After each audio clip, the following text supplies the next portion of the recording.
안녕하세요 여러분, 강조입니다. 저는 지금 애리조나에 나와 있습니다. 이번 신형 M2가 이 전 세계 미디어를 대상으로 해서 첫 미디어 론치를 이곳에서 진행하고 있는데요. 많은 M 매니아 분들이 궁금해 하셨을 가장 컴팩트한 후륜 구동의 M 쿠페, 이 신형 M2가 어떤 움직임을 보여주는지 이곳 애리조나에 선인장도 가득하고 암석도 가득하고 엄청 구불구불한 이 와인딩 로드에서 여러분과 함께 하겠습니다. 이 시리즈가 신모델로 바뀌었을 때 저는 디자인적으로 좀 낙담했거든요. 저희 전에 리뷰에서도 얘기했지만 이거 어떻게 해야 되나, 이 차가 M2 버전으로 나오면은 회복이 될 수 있을까 약간 이런 생각이 들었는데, 실물로 M2를 만나보니까 생각보다 근사합니다. 앞쪽 부분에 있는 범퍼에서도 그 뭔가 삼각형의 그래픽 대신에 이제는 네모 반듯한 아주 그 멋진 고딕 양식의 어떤 건축물 같은 느낌으로 하단부의 범퍼 디자인이 바뀌게 되었습니다. 그리고 이 부분 정통 M 버전들의 상징이죠. 첫 3.0 CSL부터 넘어왔었던 이 블리스터 팬더가 들어갔습니다. 후면부도 사실 저는 이 부분의 이 그래픽이 이게 좀 스포티한 느낌을 죽인다라는 느낌이 강했거든요. 근데 이 아래쪽에 있는 범퍼 디자인이 완전히 새롭게 바뀌면서 약간 로봇 같은 인상이라고 해야 될까요? 뭔가 그런 이 기계적인 느낌들이 물씬 풍겨나기 시작하면서 상대적으로 이 그래픽의 존재가 잘 눈에 들어오지 않는 것 같아요. 그래서 그냥 전체적인 덩어리로 놓고 보게 되면 굉장히 그 강인한 스타일과, 그리고 또 이제 딱 M의 대형 4개의 이 테일 파이프들이 나오면서 깔끔한 디자인을 만들어 줬습니다. 게다가 또 이 약간 붉은 이런 흙들이 있는 요 지형과 비슷한 이런 토론토 레드 컬러의 익스테리어 컬러까지 들어가니까 뭔가 이런 디테일보다는 그냥 전체적인 양감의 M2로 놓고 봤을 때는 예쁘장하게 생긴 모델인 것 같아요. 하지만 한 가지 아쉬운 점은 의외의 포인트였습니다. 바로 이 엄청나게 튀어나온 근육질의 팬더인데, 휘의 옵셋이 이걸 가득 채우는 스타일이 아니라 살짝 안쪽으로 들어가 있습니다. 특히 전륜 쪽은 많이 안쪽으로 묻혀 있는 느낌인데요. 이 차에는 지금 전륜에 19인치 그리고 후륜에 20인치 스펙의 가장 큰 휠 버전의 스펙이 들어가 있습니다. 이 차는 트랙팩에 옵션이 추가적으로 들어가 있는 상태라서 이 좀 더 큰 휠과, 그리고 또 위쪽에 카본 루프, 이 무게를 위쪽으로 조금 더 줄여주는 이러한 어떤 형태의 전체적인 좀 스포티한 감각들을 보여주고 있거든요. 그리고 이 아래쪽에 있는 사이드 스커트의 디자인도 기본형 이 시리즈와는 완전히 다르죠. 이 뒤쪽으로 튀어나와 있는 볼륨감들을 앞뒤로 동시에 연결해 주기 위해서 실제로 여기가 밑으로 갈수록 한 이 정도가 펼쳐져 나오는 약간 이런 건담 스타일 같은 이런 느낌입니다. 근데 이렇게 되어 있다 보니까 여기 옆에서 이 차를 M2를 바라보고 있을 때 묘하게도 1M의 측면의 이 사이드 프로필의 그 느낌들이 고스란히 연결되는 느낌이 있습니다. 의도한 건지 아닌지는 모르겠지만 1M과 M2는 굉장히 많이 닮아 있어요. 자, 이 멋진 도로 디자인만 보고 있을 수는 없죠. 빨리 출발해 보도록 하겠습니다.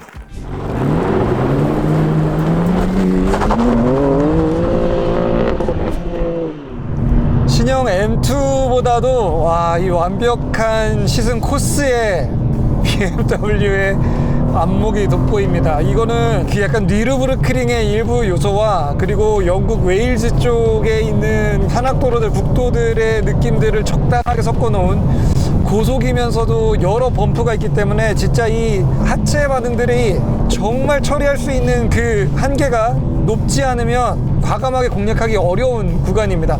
특히 이 M2처럼 이 M3, M4보다도 휠 베이스를 가지고 있는, 하지만 460마력을 오로지 뒷바퀴로만 보내주고 있는 이런 차들이 순간순간 이 수직 하중이 완전히 거의 제로가 되듯이 허공에 떴다가 앉았을 때, 그때 이 파워를 걸어주고 있는 상황에서도 엉덩이의 흔들림이 많이 나오지 않게끔 이렇게 노면에 대한 로드 홀딩들을 잘 만들어주고 있고요. 그리고 보기보다도 요철이 지금 아주 심하거든요. 뉘르부르크링보다 더 심해요. 여기 이런 노면은 우리가 한국에서는 일반 도로 위에서 만나보기가 거의 불가능할 정도의 그런 노면 컨디션인데, 그러한 여러 가지 이런 노면의 캠버들의 변화들, 그리고 진짜 운전자가 예측할 수 없는 부분에서의 어떤 이 상하, 점핑, 바운스 이런 부분들에서도 이 하체의 처리 감각, 일단 지금 컴포트 댐퍼에서는 뭔가 이 차가 불안하다라고 느껴지는 요소가 거의 없습니다. 그리고 이 차가 지금 후륜 460마력짜리 후륜이다라는 느낌도 받기가 어려워요. 자, 변속 단계는 하나 풀어주는 게 이런 도로에서는 더 나을 것 같아요. 이 변속될 때 펀치 때문에 차가 미묘하게 뛰고 있을 때 그게 하필 딱 맞아 떨어지게 되면 꼬리가 순간순간 좀 날아갈 수 있을 것 같거든요. 와, 이거 진짜 말 그대로 롤러코스터를 타는 느낌입니다. 우리 뭐 재미있는 트랙에서 타는 건 롤러코스터 같다라고 얘기하지만 이건 그냥 롤러코스터예요. 오, 땅으로 쳐 박혔다가 다시 하늘로 향해서 올라갔다가 진짜 이 4개의 스프링들이 상하로 너무나도 바쁘게 움직여야 되는 타이어의 사이드월도 완전 찌그러졌다가 완전 펴졌다가를 반복하고 있는 정말 다이나믹한 코스입니다. 사실 저도 이 언덕 넘어 시선들이 좀 계속 막히는 구간들이 많아서 페이스를 올리면 좀 위험할 수도 있는 구간들이거든요. 오! 멧돼지! 멧돼지. 이야. 근데 여기 진짜 시승할 때 좀 조심해야 될 것 같아요. 원래는 소들이 종종 길로 나온다고 경고를 해줬는데 막상 보니까 뭐 멧돼지도 있고 별별 야생 짐승들이 다 돌아다니는 길인 것 같습니다. 일단 M2의 이 스티어링 반응이 정말로 초반부에 몰려 있습니다. 그러니까 약간의 각도만 돌려줘도 바로바로 앞머리가 회전하려고 하고, 그리고 또 그 회전하려는 힘이 뒷바퀴 쪽의 회전력까지 한 번에 이 한 덩어리에 셰시 길이 전체의 어떤 회전 모멘텀을 빨리빨리 만들어 주거든요. 오랜 시간 운전하면 정말 좀 피곤할 수도 있겠다 싶을 정도로 아주 예민하고 예리하게 움직여줘요. 하지만 적어도 이 집중해서 운전할 때만큼은 이 차를 다룬다는 이 부분에서 진짜 정교한 조작을 요구하는 그러한 자동차입니다. 그러니까 이 차가 갖고 있는 실제 그 휠베이스보다 더 짧은 휠베이스의 차를 타는 느낌이랄까요? 워낙 스티어링이 또 예민하기 때문에 저는 일단 스티어링을 컴포트로 풀어놓은 M 세팅을 따로 프리셋을 해놨거든요. 근데 이 컴포트 모드에서도 그래도 꽤 예리해요. 자, 이렇게 노면이 굉장히 좀 우둘투둘하고 그리고 또 턴이 많은 이런 부분에서는 컴포트가 조금 더 운전할 때 부담감이 좀 적고 오히려 더 몰입하기에는 좋은 환경을 만들어주는 느낌입니다. 그리고 이 댐핑 가변 시스템이 3가지 단계를 제공을 하는데요. 생각보다 그 각각의 3개의 단계가 막 확연하게 성격 차이가 많이 벌어지지는 않습니다. 컴포트 댐핑도 생각보다는 스포티한 느낌이고요. 스포츠 플러스로 간 거는 또 생각보다는 살짝 그렇게 단단하지 않고 승차감을 견딜 만한 수준이어서 이 기존 방식과는 약간 좀 다르게 그 스펙트럼의 폭이 조금 좁은 상태에서 약간 미세하게 구분해 가지고 쓸 수 있는 이런 부분입니다. 그래서 사실 어느 쪽에 놓더라도 일반 도로에서 타는 데에도 다 전혀 문제가 없는 그런 움직임을 보여줘요. 오, 딱 이런 길이 뭔가 미국에 왔다라는 거를 느끼게 해주는 것 같아요. 쫙 떨어지고 다시 지평선을 향해서 올라가는 이런 멋진 상하 굴곡의 도로들이죠. 그거잖아, 안경점에 가서 안경 맞춰본 분들이 보던 그 초점 맞출 때 쓰는 기계 안에 있는 그 길이잖아요. 여기 위에 풍선 하나 이렇게 딱 올려져 있는. 안경을 안 써본 사람들은 모르지. 안경을 쓰는 사람들은 다 공감할 거예요. 이 길 어디서 본 적이 있는데? 근데 미국은 진짜 직선 도로가 많아요. 그래서 저도 그런 생각을 했습니다. 이렇게 직선만 있는 나라에서 이런 M 같은 차를 타는 사람들은 과연 재미가 있을까?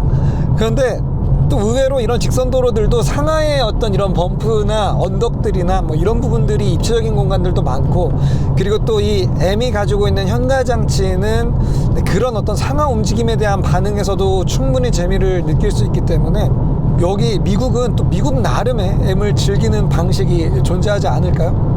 저는 보통 이 프리셋 할 때 스티어링은 최대한 컴포트로 풀어놓는 편이거든요. 요즘에 그 전동 모터식의 파워 어시스트가 약간 이질적인 경우들이 많아서 오히려 이 서브 보조를 가장 약하게 풀어놓는 게 좀 피드백이 좋다고 느껴지는데, M2는 와인딩에서 좀 페이스를 높이려고 하니까 그래도 스포츠 스티어링 필링이 훨씬 더 좋아요.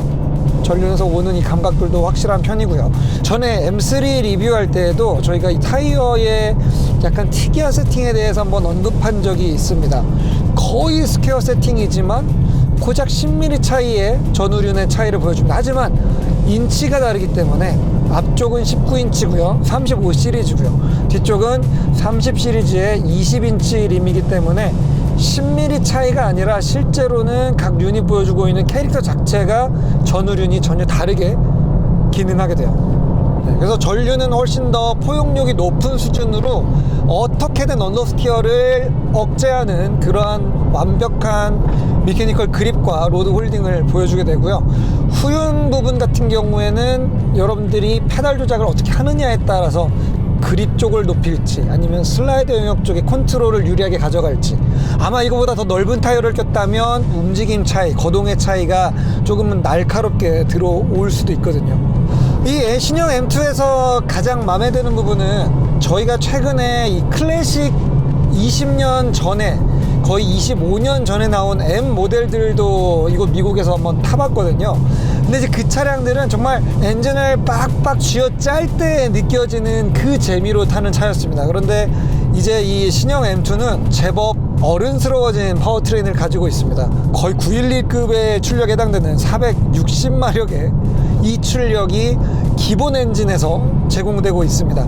이 나중에 나오는 고성능 버전들은 이제 뭐 아마도 500마력을 쉽게 넘어서는 그러한 버전들도 나올 테지만 이미 이 460마력 버전의 엔진도 파워가 너무나도 여유롭고 충분해요. 그래서 굳이 이 파워를 꽉꽉 쥐어 짜서 쓴다라는 그러한 어떤 유혹보다는 적당히 내가 듣고 싶은 RPM 영역대를 조절하면서 기어 단수를 이용해서 엔진 사운드의 볼륨을 조절하면서 와인딩 로드의 패턴에 맞는 사운드를 그냥 연주하듯이 달리는 이러한 재미가 있습니다. 그러니까 꼭 항상 레드존에 이렇게 가 있어야 되는 그러한 어떤 유혹을 느끼지 못하는 그런 엔진이에요.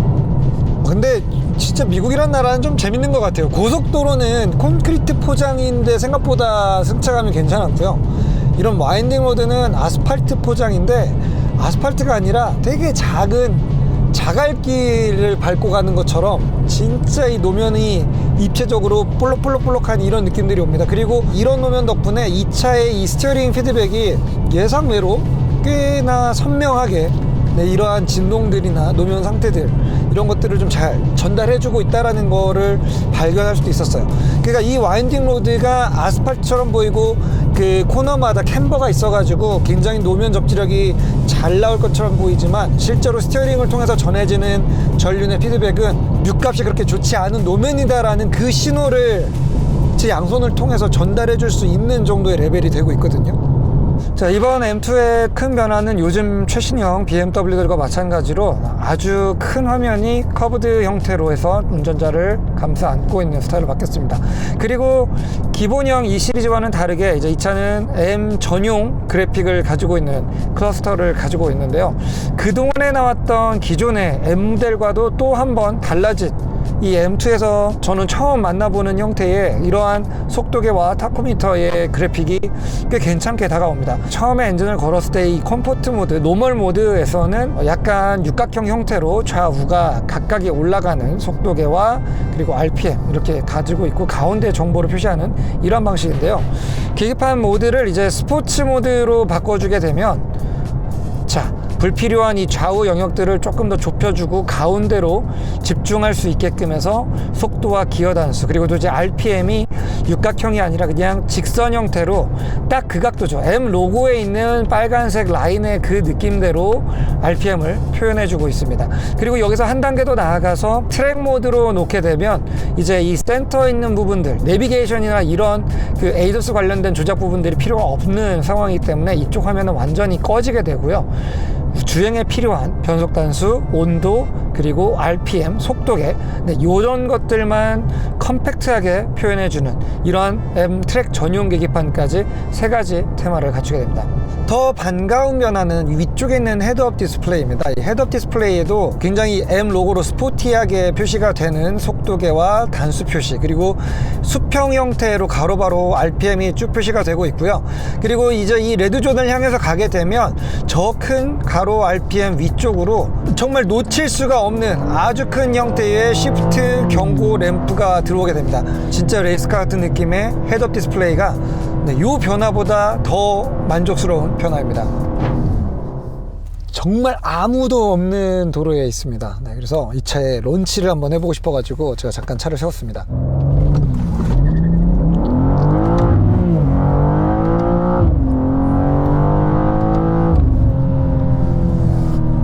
놀라운 사실이 뭔지 알아요? 지금 트랙션 컨트롤을 껐는데 생각보다 휠스핀이 거의 없이 그냥 밀고 나갑니다. 꼭 한 315 정도 되는 타이어 크기처럼 이 뭔가 막 과도하게 이렇게 그 액션이 나오지 않고 정말 그냥 최적의 슬립률만은 가지고 가요.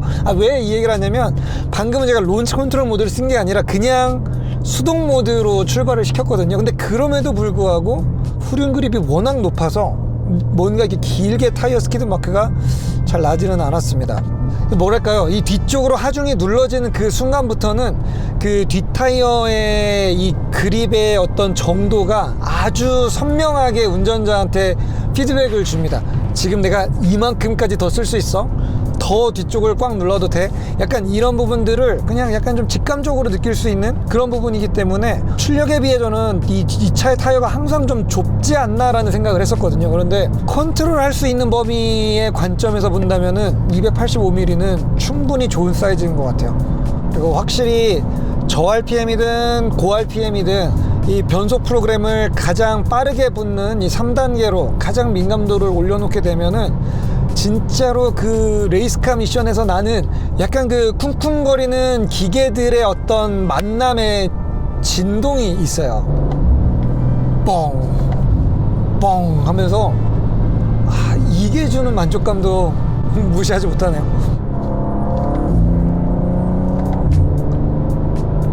그리고 일단 볼륨면으로 본다면 배기관에서 나오는 사운드보다는 이 앞쪽에 있는 직렬 6기통의 파워플랜트가 내고 있는 그 가속시의 소리가 좀 더 볼륨 비중에서 큰 부분을 차지하고 있거든요. 특히 이 차는 2000rpm 근처에서 스로틀을 깊게 밟을 때는 뭔가 탱크가 진군하는 것 같은 그러한 낮고 고요하면서도 뭔가 묵직함이 있는 그런 두둥거림을 실내로 굉장히 많이 사운드를 보내줍니다.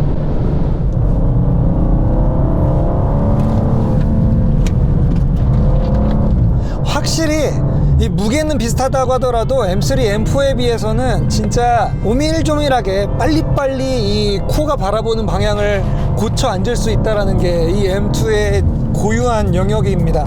그리고 이번 M2는 약간 뒤쪽의 댐핑 세팅이 앞쪽보다 조금 더 강한 느낌이에요. 뒤쪽이 셰시 강성도 보강됐지만 전체적으로 이 스프링은 앞뒤가 그래도 부드러운 세팅이 큰 차이가 나지는 않는데 뒤쪽 댐핑이 살짝 강하기 때문에 점점 속도를 올려나갈수록 부드럽게 뉴트럴 감각으로 차가 말려 들어오는 이러한 느낌. 하지만 휠베이스가 짧기 때문에 결코 그 전환 과정이 날카롭게 변하지 않게끔 만들어 놓은 이런 부분들이 M2만의 고유한 특성으로 나타나고 있어요. 그리고 뭔가 이 타이어에서 올라오는 스킬 노이즈의 신호도 아주 선명하게 올라와요. 자, 이렇게 몇 시간가량을 신형 M2와 함께 그리고 정말 이 멋진 풍경의 애리조나의 와인딩 로드를 달려봤습니다. 확실히 기존 M2와 성향의 차이가 나는 것 같아요.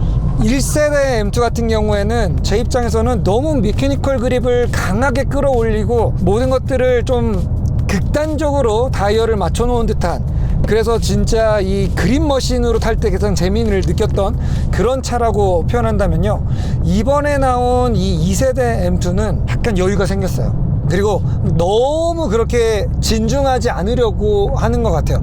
적당하게 풀어지면서 재미로 접근할 수 있는 스포츠카가 어떤 거를 전달해 줘야 되는지, 이런 부분들에 대한 고민들을 더 많이 한 흔적이 나옵니다. 그래서 기존 M2가 약간 평면적으로 바닥을 움켜쥐고 다는 그런 차였다면 이 차는 약간 더 입체적인 움직임으로 돌아왔어요. 과거의 M들이 그러했던 것처럼요. 디자인은 솔직히 1세대 M2가 조금 더 잘생기긴 했죠. 네, 하지만 여전히 이번 신형 M2 그냥 이 시리즈에 비하면 훨씬 나은 마스크를 가지고 있고, 그리고 실제 운전할 때 주는 재미, 그리고 적당한 이 그립의 한계를 명확하게 알려주는 어떤 이런 신호, 교감 이런 면에서는 높은 점수를 주고 싶습니다. 사실 이 차에서 당장 눈에 띄는 단점이 많지는 않지만 그래도 하나를 꼽는다면 바로 연비인 것 같아요. 고속도로에서 8단으로 항속 주행을 하는 이 부드러운 주행에서도 생각보다는 기름 바늘이 빠르게 떨어졌고, 와인딩을 본격적으로 탄다 그러면 4분의 1 탱크마다 한 100km 그 정도 전후밖에는 달리지 못하는 이런 연비를 보여주기 때문에 주유소를 좀 자주 찾아야 된다라는 단점은 있을 것 같습니다. 네, 오늘 영상 유익하셨다면 저희 채널 구독 그리고 또 알림 설정 꼭 잊지 말아 주시고요. 다음에 또 재미있는 영상으로 찾아오겠습니다. 감사합니다.